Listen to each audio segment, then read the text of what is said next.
سلام علیکم دوستان ارجمند. اینک در برنامه نوبتی خود پیمان ملی تاجیکستان با شما قرار داریم و مسئله داغ روز، مسئله حقوق انسان عموما در تاجیکستان که باز پایمال شدن این حقوق در روزهای آخر یک آوازه شده است در جامعه تاجیکستان و بنده میخواستم در این مورد یک چند فرصت با شما صحبت داشته باشم. امروز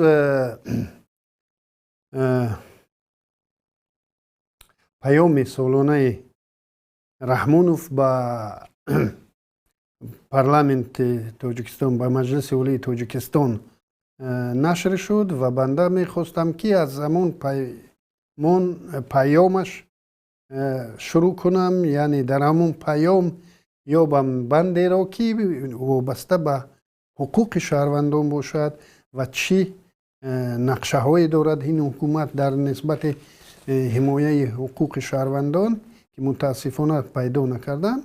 خب در آنجا مقام زن در جامعه بود و متاسفانه امروز صحبتی که داریم محض برای پایمال شدن حقوق یک خواهرمان است و در مجموع حقوق خیلی تعداد زیاد خواهران ما که امروز به این درگیرند سخن خواهیم کرد. خود قضاوت کنید. آخر هر سال از ماه اکتبر شروع و تا آخرای ماه دکبر ملت تاجیک، مردم تاجیک، شهروندان تاجیکستان در تمام قلمرو سابق اتحاد شوروی به مورد تعقیب گسترده قرار می گیرند. همه ساله در این ماه‌ها در شهرهای روسیه ریدها بر ضد بود و باش غیر قانونی مهاجران مهنتی برگزار می شود و مردم و کارمندان مقامات قدرتی به خاطر طمع، به خاطر حسابات هایشان، به خاطر رتبه های غیر نوبتی و دیگر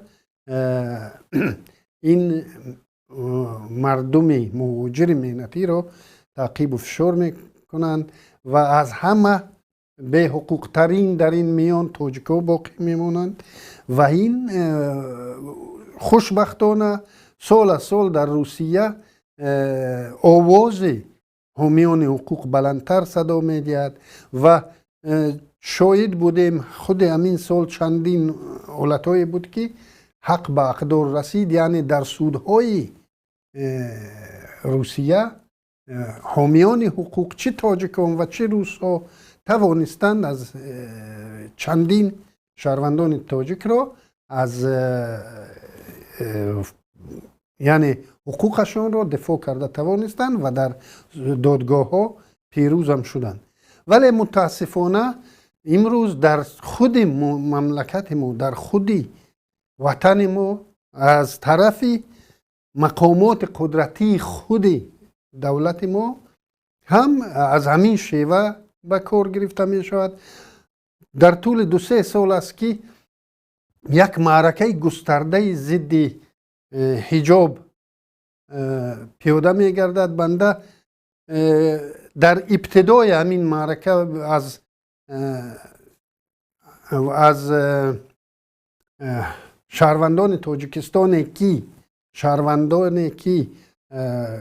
بگویم جانبدار دنیویتی حاکمیت هستند رنگ من طلب به عمل آوردم که این شهروندان تاجیکستان هستند و نسبت اینها ما اجازه ندهیم که حقوق اینها پایمال شود. در مقابل بسیار برادرها در فیسبوک شرح هم می نویستند که خوب می کند رحمونوف، اینا را سرشون برداشتن اجازه ندهیم که امروز اومده به چنین حالت رسیدیم که این باعث نگرانی همه جامعه شده استاد است و هر سال ببینید در آخر سال خیلی که خود امین عبدالله و کارمند کمیته کار با زنان یکی از ناحیه‌های دوشنبه ابراز داشت در روز استراحت با پوشاکی با رباچ فرم من برآمدگی گفت. یعنی منظورش با پوشاک خانگی با همون تپکه ها و کلوش های خانگیش برآمده است برید و به این مردم میگوید که ما با پوشاک با رباچ فرم برآمده ایم. این معرکه چی است؟ معرکه حکومتی است و ما در یک معرکه که از با قرار رئیس شهر این معرکه پیاده میگردد اشتراک داریم. من از کارمندان تکنیکی میخواستم که این یک نوار رو با شما خب گفت که بگیرن ای رو سیاه میکنه دلتون دا اینا سوزای اینا خوینای خدا زدن گیرن ای کشتالش فلان کرده با پایان گرفته برنشه. بعدا مرا 2 نفر گرفته با پایان بردن. تلفن ما کشولک از کشتال من خیلی قپیده هر دوشان گرفته بردن. راستش مرا پریستوپ میانم قپید. به نهایت روز دهشتی بود برای ما. مرا کشوله کرده کشتال بردن با پایان. از من بیانات گرفتن. 2 شاهد دیگر آوردن. شاهدای خودشون بود. گفتن که تلفن تراولی ما میکوین درون شد چی داره. دیدن که هیچ چیز نداره. گفتن خواهین تو رو تسیح میکنی خیلی خط نشان میتی رنگ نوینی اویچکا گفت تو هم قیدیگه در درون تای هیچ چیزی که در همو گرانیسه شد همه امنا تو تشکیل دادی. تو حزب تحریری تو حزب حرکتی تو همه را خلاصه تشکیل کرده. گفته تلفن ما از دستم گرفتن و مجبور کردن که امضا من. اما وقتی که گرفتم بیانات مرا ابرا نگرفته بالا به نزد همین سردار بردن.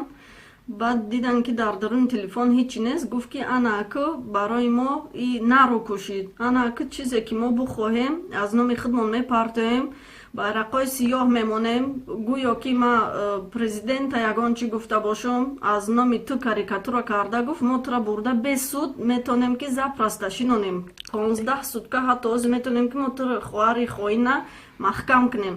ягон кас ягон чӣ гуфта наметонад. 2 фарзанди маъюб дорам. оно бе ма به یاردای ما با حاجت حتی رفته نمیتونم. گفت که تر خدا زده. گفت با همین خاطر گفت رایق فرزندای معیوب داده. کنم شوهری که تو گفت پرت افته تا یک جوشه گردم صدقشم گفت خوب کرده تر قطیقه کودکای انجیلی کسلی پرت افته. من گفتم نخو که شما فرزندای مرا هم خیلی بگن شما باشه چی با میگه تو خوینی خدا زده. گفته است که فرزندای ما هم خیلی شبدای کرمش باران میبره. میگه گفتم چی ده که فرزندای شما در شما عزیزه با مرم چی خیلی که باشم با مرم عزیزم. و علاوةً امین عبدالله و راهنما باز ادعا میکند که کنستیتوسیا همه میلچو را در بر نمیگیرد و باز هستند قرارها و دیگر.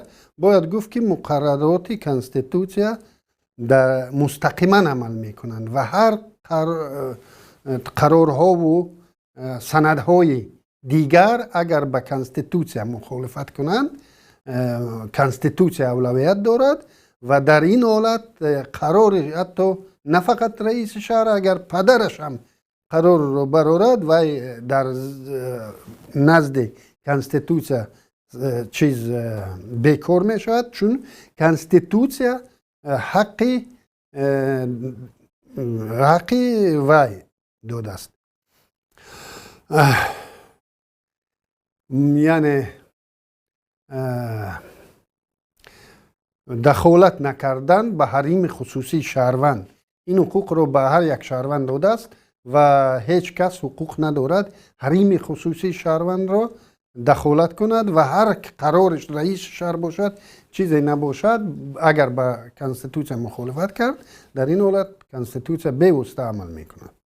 برای همین بار دیگر تکرار میکنم که در تاجیکستان هم متاسفانه خیلی که دیدیم در آخر سال به خاطر شاید عید سال نوشان گذراندن به خاطر طمع باشد، خیلی که این خواهر میگوید 20 تا حدود 20 خانم را در همین یک شعبه جمع آوردند و این هم در پایتخت کشور است که در آنجا کم و بیش حامیان حقوق هستند، دیگر سازمان های بین المللی هستند و آنجا نسبتاً با احتیاطتر مقامات کار میکنند و من حتی حد زدن میترسم که در دیگر منطقه های تاجیکستان چه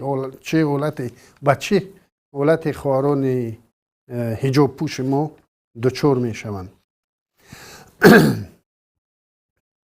و این ملیسه ها یا به خاطر طمع خیلی که گفتم رنگ هم کسبان روسیگی خود، یا به خاطر طمع، یا به خاطر رتبه غیر نوبتی، یا به خاطر در منصب بالاتر رفتن از همین شیوه کار میگیرند و چون اینا نمیدانستن که در بین همون ملیسه قطاری نمیدانست که همین خواهر دختر سیاستمدار رحمت الله رجب و خواهر شورت رحمت الله است و با فهمیدن همین که وقتی که همین پالکوونیک شناس شد فهمید که الکی کار از دست رفت، الکی این رسانه‌ای می شود، چون از قهرمانی این خواهر الکی وزیرها هم درک دارند که این قهرمانی او هم برای چی؟ قهرمانی او هم برای اون است که هر چیزی که از دستشون آمد از این اویله کشیده گرفتن. پدرشون رو با تهمت زندان کردن، برادرش رو از تاجیکستان بیرون راندن و در این اویله شوهر این خواهر رو مجبور کردن این خواهر رو با 2 فرزند چه بگوییم معیوبش پرتافته رود و همه هر چیزی که از دستشون آمد نسبت این اویله روا دیدن و قهرمانی این خواهرم از همین خاطر شد. و ببینید ما امروز در یک چیز ما رو در یک حالت خطرناک قرار داریم. خود قضاوت کنید. اگر خواهر شما، مادر شما، زن شما، دختر شما رو فرق نیست با چه دلیلی یگان نفری از سر کوچه گیرد و به شوبه برد، به دیگر جو برد، به دیگر جو برد، چه احساسی خواهید داشت؟ فرق نیست. دختر من حجاب پوش نیست، شاید او را باز به خاطر یوب کش برند یا شاید به خاطر یگان چیز دیگرش، یا پسرم را به خاطر یگان ریشش یا یگان عمل دیگری که مخالف قانون نیست گرفته به شوبه برند یا به دیگر به مقامات برند و این تحقیر نیست. خود همین ابله‌ای که هر سال میکنم به خاطر چی جوانان این خود رو تحقیر میشمارند؟ چون که این ارتش دهقانان است.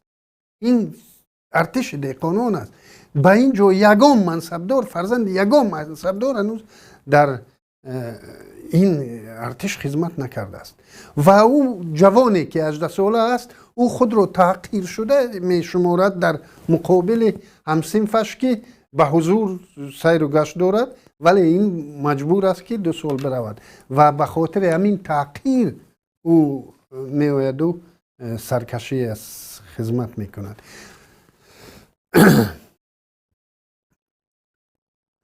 خب ببینید، مقامات وزارت کارهای داخلی میگوید که نه همه شهروندان حقیقت میگویند، یعنی این خواهر و این مادر دروغگو هستند، دروغ گفتن، یعنی معلومات دروغ دادن.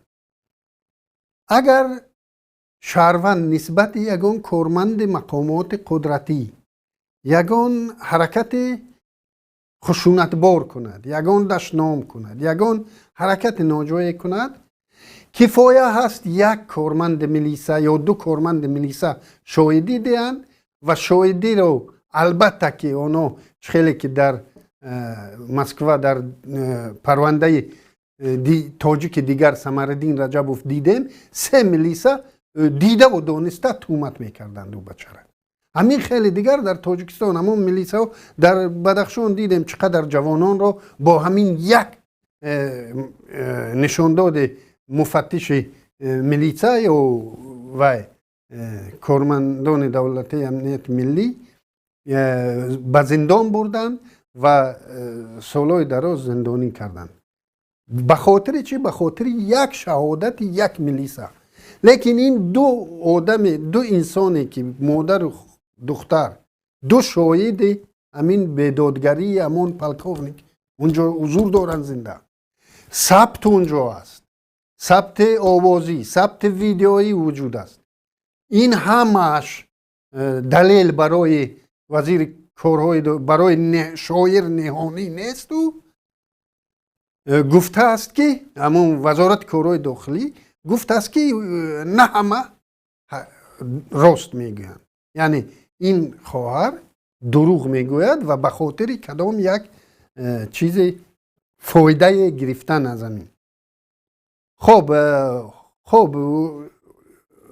به نهانی مراجعت میکنم. شعرنویسی اترومون و رمان نویسی اترومونو در همون شعبه های کی مردم رو آنجا بازپرسی میکنی، به صحبت دعوت میکنی، در همونجا ویدیو کامera ها رو نصب کن و بگذار تهمتت نکنن که در آنجا از شکنجه کار میگیرند یا همین معلوماتی که همین خواهر داد رد میکرده.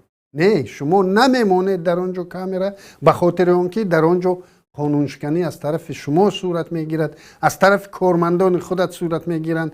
باز در دیوارهای شعبه ها سخنهای شاعر نهانی نوشته شده است که بگذار پرونده کشوده نشود و از شکنجه استفاده نکنید. همین گپ به جای همون نوشته دو کامera اونجا مون، بعد میفهمی که چی اونجا صورت میگیرد. و ثانی از روی طبق مرافعه در کدام حالت ها شهروندان را به شعبه کارهای داخلی میبرند یا دعوت میکنند؟ تا جای من درک دارم دو حالت فقط است، یا عیبدار شونده را اونجا میبرند یا شاهد را اونجا میبرند. دیگر حالت ها قانون پیش بینی نکرده است. همین صحبت در حدود شعبه کارهای داخلی با شهروندان نسبت پوشش باشد، نسبت چیزی نباشد، نسبت اون عملی که او قانون شکنی نیست. یگان در کودکس مرافعوی همین خیلی چیز نیست صحبت. و شما که دلیل میارید و این خواهران در مدت معین از آزادی محروم میشوند. واقعا به درگاه به اولیه شعبه کارهای داخلی که وارد شد او الکی از آزادی محروم شد، بگذار 1 ساعت باشد، بگذار 5 ساعت باشد، لیکن شهروند از آزادی محروم شد ولی استاتوس او نامعین است. او برای چی از این آزادی محروم شده است؟ یعنی این بازداشت خودسرانه است که طبق قانون‌های بین المللی این جوابگری دارد. و متاسفانه امروز در داخل تاجیکستان کم نمایندگان جامعه مدنی هستند که از حقوق این خواهران دفاع میکنند. یگانه رئیس حزب سوسیال دموکرات رحمت الله ظاهروف که از این خواهر حمایت کرد، در مقابل وی هم همین فیک های یتیم و فیک های نهانی گفته ایستادند که یعنی او پیار کرده ایستاده است یا فرصت طلبی دارد به خاطر کدام یک ریتینگ و خیلی که همگان درک داریم شرکت حتی حزب سوسیال دموکرات هنوز در انتخابات خیلی زیر سوال است و او چه فرصت طلبی دارد که یگانه حقوق شناس یا یگانه نماینده جامعه مدنی که در طول همین 3 سال از یک خواهر از حقوق یک خواهری که پوشش آزاد پوششش آزاد است در طرز پوشش آزاد است از طبق قانون حمایت کرد و به این نفر هم از طرف مقامات هجوم‌های لفظی شدند که این نفر فرصت طلب است و میخواهد خال به دست دارد از همین وضعیت. یعنی اعتراف کردن دارد که این وضعیت بسیار باعث نگرانی بسیار شهروندا شده است، بسیار انتخاب کننده ها شده است که زایروف میتوانست است از این طریق خالهای زیادی به دست دارد. پس علاوه بر آن که شما عملهای غیر قانونی میکنید، باز شما عملهای ضد مردمی کردن دارید. یعنی شما که اعتراف میکنید همین برای PR فرصت خوبی است، پس شما اعتراف دارید که مردم شما ظلم کرده اید بالای مردم. این اعتراف رو الکی قبول کردید شما. و خب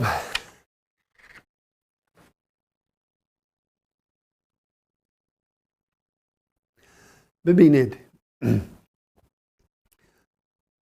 ما امروز جامعه رو اینها امروز جامعه رو زیر خطر قرار میدن، چون آن مناسبتی که امروز با این خواهرها میکنند در ذهن خویش و تبارشون، در ذهن برادر، شوهر، فرزند دشون، اینها احساسات خشونت رو میکنند، احساسات بدبینی رو میکنند و این جامعه ما رو میتواند در آینده به یک ضدیتی خیلی تند، خیلی شدید مواجه سازد و باعثی چه شود